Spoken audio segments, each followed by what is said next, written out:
এই ধরনের কোনো নির্দেশ তিনি দেননি যে বাংলার মুসলমানরা কুরবানি করতে পারবে। পবিত্র ইসলাম ধর্মাবলম্বী মানুষের যাতে কোনো ধর্মোচ্চারণ করতে, কোনো নামাজ পড়তে, কোনো মসজিদে তাদের 5 ওয়াক্ত নামাজ আদায় করতে বা ঈদের নামাজ, বকরিদের নামাজ পড়তে কোনো সমস্যা না হয়, আমি দায়িত্ব নিয়ে বলছি। এই রাজ্য সরকার যদি সেই ধরনের কোনো কাজ করে, এই সরকারের বিরুদ্ধে সব থেকে আমি আগে হুমায়ুন কবির একদম রাস্তায় নেমে তাদের বিরুদ্ধে আন্দোলন করব। আমি হুমায়ুন কবির আম জনতা উন্নয়ন পার্টির চেয়ারম্যান বা পশ্চিম বাংলার বিধানসভার একজন বিধায়ক হিসাবে আপনাদের কাছে আবেদন রাখছি, আপনারা যেভাবে বিগত দিনে কুরবানি করে এসছেন, আপনাদের সমস্ত রকম পশু কুরবানি করাটা জায়েজ এবং সেটা করবেন, কিন্তু একটা অনুরোধ আমার থাকবে যে আপনারা যে যেখান থেকে পশু খরিদ করবেন বা কিনবেন বা পারচেজ করবেন, আপনারা একটু সতর্কীকরণভাবে নিজেদের বেশি হল্লা না করে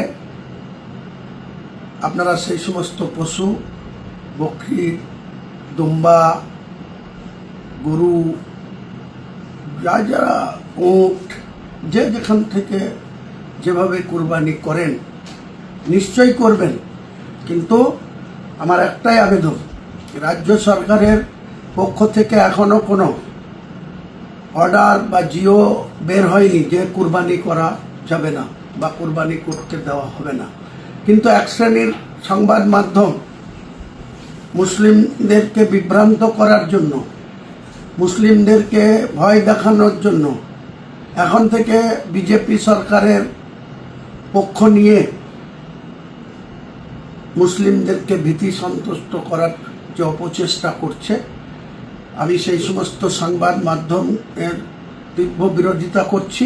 অফিসিয়ালি কোনো নিষেধাজ্ঞা বা অফিসিয়ালি কোনো জিও বাংলার নতুন মুখ্যমন্ত্রী, পুলিশ মন্ত্রী এই ধরনের কোনো নির্দেশ তিনি দেননি যে বাংলার মুসলমানরা কুরবানি করতে পারবে না। এটা কোনো মতেই গুজব বা এই গুজব ছড়ানো হচ্ছে এবং মুসলমানদের মধ্যে একটা ভীতি সৃষ্টি করার এক শ্রেণীর মিডিয়া তারা এসব প্রচার করছে। গুজবে কান দেবেন না। মনে রাখবেন, পশু কুরবানি করার ক্ষেত্রে আপনারা একটু ঘেরাঘোরা জায়গার মধ্যে করবেন, ওপেন রাস্তা দিয়ে, যাতে কেউ এই মাংস দেখতে না পায়। আগে থেকেই এইসবগুলা নির্দেশ ছিল, কিন্তু অনেকেই বেপরোয়াভাবে রাস্তার ধারে অন্য সম্প্রদায়ের মানুষরা যাতায়াত করত, তার মধ্যেই রাস্তাতে ওপেন করতো। এগুলাকে অ্যাভয়েড করবেন। এগুলাকে আপনাদের উচিত ঢাকাঢুকো জায়গায় এবং গোপনীয়তা বজায় রেখে, শৃঙ্খলা বজায় রেখে, আইন শৃঙ্খলাকে সম্মান করে, যাতে কোনো রকম অন্য ধর্মাবলম্বী মানুষের কোনো সমস্যা না হয়। আমরা মুসলমান, আমাদের যে পবিত্র ঈদ সেটা আগেই হয়ে গিয়েছে, ঈদ জোহা বা ঈদুল আজহা, যেটাকে আমরা কুরবানি বলি। বিভিন্ন পর্যায়ে বিভিন্ন